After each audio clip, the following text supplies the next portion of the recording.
Hi అండి, అందరికీ welcome back to our channel life of Navya. ఈ వీడియో వచ్చేసి తొలి ఏకాదశి రోజుదండి.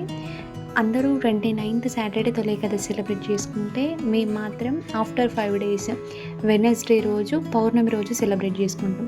నార్మల్గా ఎప్పుడైనా అంతే, ఎగ్జాక్ట్ తొలి ఏకాదశి ఎప్పుడైతే ఉంటుందో దాని తర్వాత 5 daysకి అంటే ఎగ్జాక్ట్ పౌర్ణమి రోజు వస్తుంది పండుగ. మేము పౌర్ణమి రోజు సెలబ్రేట్ చేసుకుంటాము.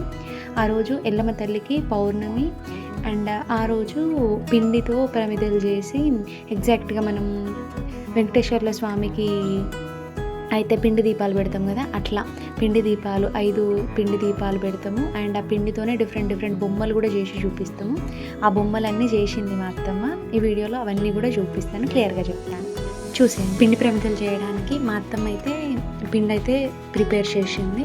అది ఎట్లా చేసింది అని అంటే, ముందుగా కొంచెం వేడి నీళ్ళు పెట్టి వేడి నీళ్ళలో షుగర్ వేసింది. తర్వాత అవి దీపాలు పెట్టిన తర్వాత నెక్స్ట్ డే అయితే మనం అవి పాడేయకూడదట, అవి మనమే తినాలి, వేరే వాళ్ళకు కూడా ఎవరికి ఇవ్వద్దు, ఇంట్లో వాళ్ళే తినాలి.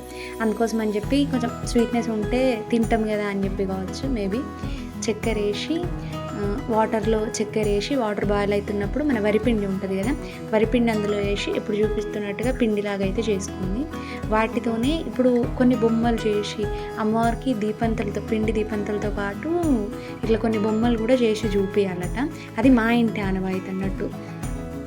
మా అమ్మ వాళ్ళ ఇంటి దగ్గర అయితే ఇట్లా చేయము, ఇది మా అత్తమ్మ వాళ్ళ ఇంటి ఆనవాయితీ. తర్వాత వాళ్ళ అత్తమ్మ వాళ్ళు కూడా ఇట్లే చేసిళ్ళంట. ఇప్పుడు మా అత్తమ్మ అట్లే చేస్తుంది. రేపు ఫ్యూచర్లో కూడా నేను ఇట్లే చేయాలి, తొలి ఏకాదశి అంటే మేము ఇట్లే సెలబ్రేట్ చేసుకోవాలన్నట్టు. ఇప్పుడు ఆ పిండితోనైతే ఇప్పుడు మా అత్తమ్మ చేస్తుంది పాము అండ్ దానికి ఇట్లా ఇప్పుడు ఆమె చెప్తుంది కదా, ఇట్లా పడగలాగా అన్నమాట, పాము పడగ చేస్తుంది.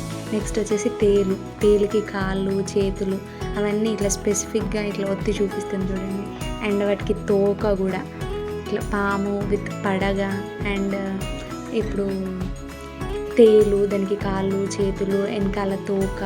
ఇంకొకటి ఎద్దు బొమ్మంట, దానికి ఇట్లా మూతి చెవులు కళ్ళు అట్లా అన్నీ ఇట్లాంటి బొమ్మలన్నీ చేసి ఎల్లమ్మ తల్లికి చూపిస్తారు. నార్మల్గా తొలి ఏకాదశి అంటే వెంకటేశ్వర్ల స్వామికి సంబంధించిన పండగ కదా. ఈ పండుగతోని అన్ని పండుగలు స్టార్ట్ అవుతుంది, ఇయర్ స్టార్ట్, ఈ పండుగతో స్టార్ట్. ఇక అన్ని పండుగలు సీరియల్గా వస్తూ ఉంటాయి. ఇది ఫస్ట్ పండుగ అని అందరికీ తెలుసు. నార్మల్గా అందరూ ఇంతే అంటారు కదా. తొలి ఏకాదశి గురించి వెంకటేశ్వర స్వామికి స్పెసిఫిక్గా పూజలు చేస్తారు. బట్ మనం ఎందుకు మళ్ళీ ఎల్లమ్మ తల్లికి ఎందుకు ఇట్లా ఈ పిండి ప్రమిదలు చేయడం, ఇట్లా మళ్ళీ ఇందులో కూడా పాము తేలు ఈ ఎద్దు బొమ్మ ఇట్లా ప్రమిదల పైకి మూతల్లాగా అని చెప్పి ఇప్పుడు చేస్తుంది మా అత్తమ్మ. చూడండి ఇట్లా ఇవే ఎందుకు చేయాలి, ఇంకా వేరే ఏమైనా చేయొచ్చు కదా, ఇట్లా ఎందుకు చేస్తారు అత్తమ్మ? నార్మల్గా మా అమ్మ వాళ్ళ ఇంటి దగ్గర మేము ఇట్లా చెయ్యం కదా అని అంటే, ఏమో తెలియదు, వెనకట మా అత్తమ్మ వాళ్ళు ఇట్లే చేసేది, ఇప్పుడు మేము అట్లే చేస్తున్నాము, రేపు మీరు కూడా ఇట్లే చేయాలి, ఇది మన ఆనవాయితీ, అంటే మనం ఇవి చేయాలి, ఇవి ఇట్లా చూపించాలి అని చెప్పి చెప్పింది. అవి ఎందుకు చేస్తారు, ఇవే ఎందుకు చేయాలి అనే దానికి మా అత్తమ్మ కూడా రీజన్ తెలియదు. జస్ట్ వాళ్ళ అత్తమ్మ చేసింది, అట్లే చేసింది, ఆమె ఇప్పుడు చేస్తుంది, రేపు నేను కూడా ఇట్లే చేయాలి. ఇక్కడ మా అత్తమ్మ ఇంకో విషయం చెప్పింది, పండగ ఇప్పుడు ఇవి ఇట్లా చేయడం మన ఆనవాయితీ. ఇంకొకరు ఉన్నారు అనమాట మా చుట్టుపక్కల వాళ్ళు ఎట్లా అని అంటే, ఇట్లా మేము చేసినట్టు కాదు, వాళ్ళది ఒక డిఫరెంట్. వాళ్ళకి వాళ్ళ ఇంట్లో చేసిన నైవేద్యం వాళ్ళ దేవుడికి చూపించద్దంట. ఇట్లా ఇప్పుడు వాళ్ళు వచ్చి మా ఇంటి దగ్గర ఉన్న నైవేద్యం తీసుకొని వాళ్ళ దేవుడికి చూపించాలి, అది వాళ్ళ ఆనవాయితీ అన్నట్టుగా.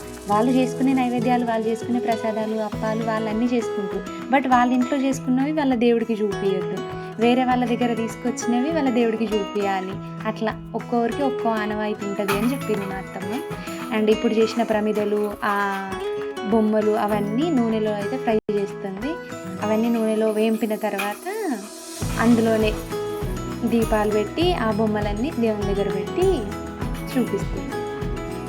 ఇవన్నీ చేయడం దానికంటే ముందే దేవుని దగ్గర అన్ని దేవుని ఫోటోలు కడిగి సెల్ఫ్ అంతా శుభ్రం చేసుకోవడం చేసింది. ఇప్పుడు ఇవి చేయంగానే డైరెక్ట్ దీపాలు పెట్టి నైవేద్యాలు చూపించేయచ్చు అనమాట. మా అత్తమ్మ ఇవన్నీ చేసుకునే లోపు నేను దేవునికి ప్రసాదం చక్కెర అన్నం అయితే వండి పెట్టిన. అండ్ ఇప్పుడు దీపాలు వెలిగిస్తుంది. దీపాలు పెట్టి దేవుడికి నైవేద్యాలు మా అత్తమ్మ చేసినవి ఇవన్నీ చూపించిన తర్వాత కాయలు కొట్టేయడమే. ఇదే మా తొలి ఏకాదశి సెలబ్రేషన్. ఇందాక పిండితో చూసినప్పుడు అంతగా షేప్ తెలియలేదు, కానీ అవి నూనెలో ఫ్రై చేసిన తర్వాతనైతే క్లియర్గా తెలుస్తుంది. పాము ఇట్లా పడగ విప్పినట్టు ఇట్లా క్లియర్గా తెలుస్తుంది అన్నట్టు. అండ్ మళ్ళీ ఈ తేలు ఉంటుంది కదా, తేలు, దాని తోక, కాళ్ళు, చేతులు, ఎద్దు. పండగ రోజు మా దగ్గర చాలా వర్షం పడుతుంది, అప్పాలైతే ఏం చేయలేము. అంటే యాక్చువల్ పండగ రోజే అప్పాలు చేసుకున్నాము. ఇట్లా దేవుడికి దీపాలు ఇవన్నీ లేవు కానీ అప్పాలు అయితే చేసి పెట్టుకున్నాము. అండ్ మా పండగ రోజు వచ్చి ఈవినింగ్ గర్జలు అయితే చేసుకున్నాము. మా సైడ్ అయితే స్పెసిఫిక్గా ఈ పండుగని గర్జల పండుగ అని కూడా అంటారు. ఈ పండగకి గర్జలు అయితే ఖచ్చితంగా చేస్తారనమాట. అందుకే మా పండుగ రోజు పౌర్ణమి రోజు సాయంత్రం అయితే గర్జలు చేసుకున్నాము. మార్నింగ్ ఎప్పుడో స్టార్ట్ చేసినాం కానీ ఈ దీపాలన్నీ దేవుళ్ళకి నైవేద్యాలు ఇదంతా ప్రాసెస్ అయ్యేసరికి 10:30, 11 అట్లా అయ్యింది. అప్పటి వరకు తినకుండానే ఉన్నాము నేను, మా అత్తమ్మ. ఈ దీపాలు పెట్టుకోవడము, దేవునికి నైవేద్యాలు చూపించుకొని ప్రాసెస్ అంతా అయిపోయినాక నిమ్మలంగా తిని ఈవినింగ్ వరకు అయితే అప్పాలు చేసుకున్నాము. ఇదండి మా తొలి ఏకాదశి పండుగ. ఇంతకీ పండుగ మీరు ఎలా సెలబ్రేట్ చేసుకున్నారు, ఎప్పుడు సెలబ్రేట్ చేసుకున్నారు అనేది కామెంట్ చేయండి. అండ్ పండగకి ఏమేమి అప్పాలు చేసుకున్నారు, ఈ పండుగని మీ సైడ్ ఏం పండుగ అంటారు, లైక్ మేము గర్జల పండుగ అన్నట్టు అనేది కూడా కామెంట్ చేయండి. Once again thank you for watching this video. And ఈ వీడియో మీకు నచ్చినట్లయితే తప్పకుండా లైక్, షేర్ అండ్ సబ్స్క్రైబ్ చేసుకోండి. ఇట్లాంటి అప్కమింగ్ వీడియోస్ చాలా ఉన్నాయి. కంటెంట్ నచ్చితే సబ్స్క్రైబ్.